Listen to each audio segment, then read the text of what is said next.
Считаем, что принятое решение двух глав республик Чечни и Ингушетии справедливым. Считаем своим долгом сообщить, что мы, арсхойцы, не возражаем против соглашения об установлении границ между двумя регионами Ингушетии и Чечни,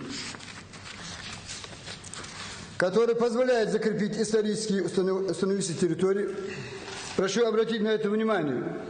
Сегодня двух глав республик Ингушетии и Чечни эти границы были определены уже по устоявшемуся соглашению 1992 года.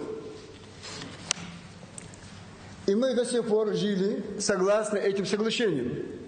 Никто их не оспаривал, пока не возник вот эти политические силы, которые привели вот этим раздором.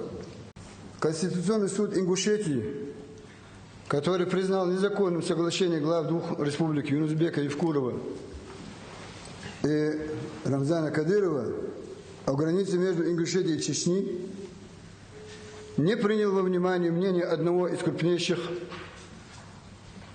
арсхойских тейпов, несмотря на наши многочисленные письменные обращения.